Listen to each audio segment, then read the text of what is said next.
ये दुर्घटना इस फाटक की वजह से हुई। कार का ब्रेक फेल था, वो फाटक तोड़कर ट्रेन से टकराई और ब्लास्ट होकर मैदान में जा गिरी। तुम गेटमैन हो, तुम्हें पता भी नहीं चला। अगर यहाँ फ्लाईओवर होता तो कार ट्रेन से नहीं टकराती ना। क्रॉसिंग पर फ्लाईओवर क्यों नहीं बनवाते तुम लोग? हवलदार साहब, पैसे कहाँ हैं? रेलवे घाटे में चल रही है। मैं भी ट्रेन में सफर करता हूँ। 2-2 महीने पहले टिकटों की बुकिंग हो जाती है। 40 सीट की डिब्बे में 240 पैसेंजर भेड़ बकरी की तरह भरे जाते हैं और कह रहे हो घाटे में चल रही है। ये सब आप मुझसे क्यों कह रहे हो? सरकार को बताइए। कहाँ है सरकार? बुलाओ जी। मिसेस चोपड़ा, आप ये कह रही हैं कि एक्सटॉर्शन की भी कोई थ्रेट नहीं थी, लेकिन बिना दुश्मनी बिना कारण के तो कत्ल नहीं होता। इंस्पेक्टर साहब, उनकी किसी से कोई दुश्मनी नहीं थी। मेरे पति तो बहुत ही नेक और देवता जैसे इंसान थे। कमाल का कलयुग है भाई। देवताओं के भी खून होने लगे, इन्हें भी सिक्योरिटी दो।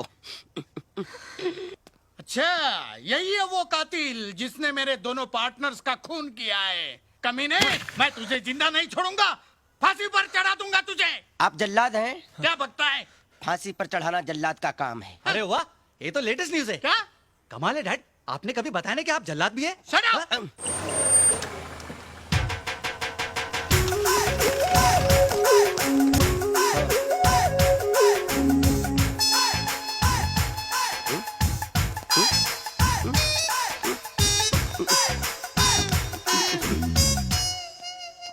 सरदार जी तो पूरा पटियाला लेकर आ गए। ये सब क्या है पुत्र? पाजी पता नहीं। देखिए सरदार जी, आप इस लड़के को पहचानते हैं? बिल्कुल पहचानता हूँ जी, अपना ही बच्चा है। मेरे गैराज में काम करता है पार्ट टाइम। इस लड़के ने 2 खून किए हैं। हाँ? क्या? पहला मर्डर 29 तारीख को और दूसरा कल शाम को।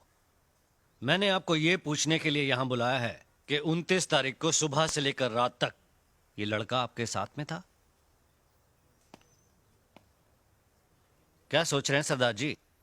मैं तो ये सोच रहा हूँ कि सरकार ने आप में कौन सी काबिलियत देखकर आपको ये वर्दी दी है। सरदार जी, आप जरा इस बच्चे को गौर से देखिए। क्या आपको लगता है कि इसने कोई मर्डर किया होगा? सरदार जी, आप मुझे सीधे सीधे ये बताइए कि 29 तारीख को ये लड़का कहाँ था? मेरे काम पर। मैंने इसे अपने एक ग्राहक सिंघानिया साहब की गाड़ी ठीक करने के लिए टोइंग वैन दे के भेजा हुआ था। उस वक्त इसकी कार कहाँ थी? अरे भाई, जब ये टोइंग वैन लेकर गया था तो इसकी अपनी गाड़ी तो गैराज में ही होगी ना। और सर, जो आपने कल शाम के मर्डर की बात कही है, तो कल शाम को 7 बजे से लेकर 1 बजे तक तो हम सब राज के साथ ही थे, क्लब 24/7 में। थे। और सर, हम क्लब के मैनेजर को भी अपने साथ लाए। अगर आप चाहें तो आप उनसे भी पूछ सकते हैं। यस सर, कल शाम से रात तक ये मेरे ही क्लब में था। अब आप कैसे कह सकते हैं कि दोनों खून राज नहीं किए हैं? साहब, मधुमक्खियों के छत्ते में हाथ मत दीजिए, मुझे तो बहुत डर लग रहा है। अपने पास जितने सबूत नहीं है उससे ज्यादा तो इसके पास गवाह है। शराब। इंस्पेक्टर साहब, आपका हुक्म हो तो हम इसे ले जाएं।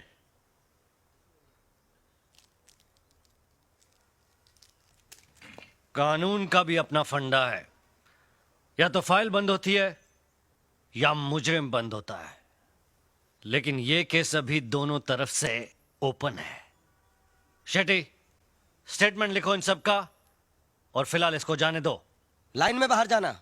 ये क्या है इंस्पेक्टर? किसी का भी खून कर देता है, किसी को भी मार देता है वो। किसी को नहीं मिस्टर डिकोस्टा, वो सिर्फ उन लोगों को मार रहा है जिनका फंडा आपके साथ जुड़ा हुआ है।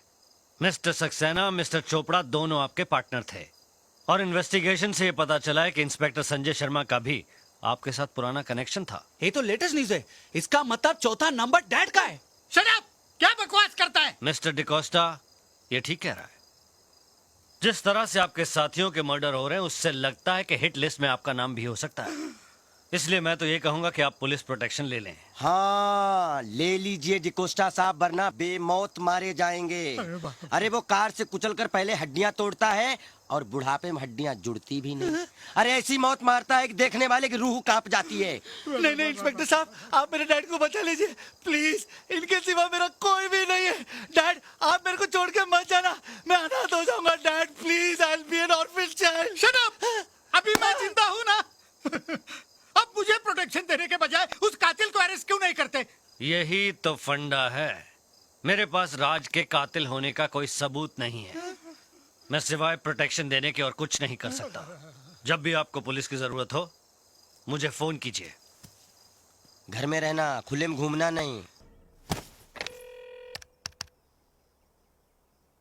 क्या मैं इंस्पेक्टर खुराना से बात कर सकता हूं?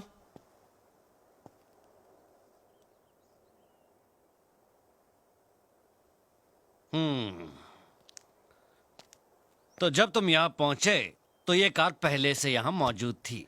जी ये कार कंप्यूटर से चलती है क्या? नहीं तो क्या रोबो चलाता है इसे? सर, आप ये कैसी बातें कर रहे हैं? अरे तो फिर फंडा क्या है? ये कार यहां पहुंची कैसे? माता जी, आप तो यहां पहले से थी, आप बता सकती हैं? नहीं, मुझे नहीं पता। नहीं पता। जब तुम कार के चोरी होने की कंप्लेन मुझे लिखवा रहे थे, उसी समय इस कार से किसी ने एंथनी डिकोस्टा को टेलीफोन बूथ समेत उड़ा दिया और फिर ये एक वफादार कुत्ते की तरह अपने मालिक के घर पहुंच गई। इसका मतलब क्या है? सर, ये मैं कैसे बता सकता हूँ? मैं तो आपके साथ था। मैं बताऊं रियल फंडा क्या है? तुम ये कार किसी और को देकर उससे मर्डर करवाते हो। ये आप कैसे कह सकते हैं, जबकि आपके पास मेरे पोते के खिलाफ कोई सबूत ही नहीं है? और अगर कोई बोल दे कि इस कार ने वो एक्सीडेंट किया है तो आप मान लेंगे? चलिए मैं बोलती हूँ कि वो चारों मर्डर आपके जीप ने किए हैं। ये क्या फिजूल की बात कर रही हैं आप? फिजूल की बात कर रही हूँ मैं? आपका कहना है कि इस कार ने टेलीफोन बूथ उड़ाया है, तो देखिए कहीं एक स्क्रैच, एक खरोच नजर आता है आपको? जबकि एक ट्रक भी टेलीफोन बूथ उड़ाएगा तो उस ट्रक के भी अंजर पंजर ढीले हो जाएंगे। इतने बड़े ऑफिसर हैं आप, आपका दिमाग इतना भी नहीं चलता? कब से फंडा फंडा किए जा रहे? एक तो मेरे पोते ने खुद आपको फोन करके बुलाया, उल्टा आप उसी पर इल्जाम लगा रहे। अब तो मैं इस कार को लेकर कमिश्नर के पास जाऊंगी और उन्हीं से पूछूंगी कि आपको ये कार टेलीफोन बूथ से टकराई हुई लगती है। आप कमिश्नर के पास जाएंगी? जरूरत पड़े तो होम मिनिस्टर तक पहुंचूंगी मैं। सर, अब हमें लगता है हमारा अंतिम समय आ गया है। इसके पहले माताजी होम मिनिस्टर को अपने होम पे बुला लें और हमारा होम खतरे में आ जाए, हमें अपने होम के लिए निकल लेना चाहिए sir. Shut up! Sir, Shut up! Sir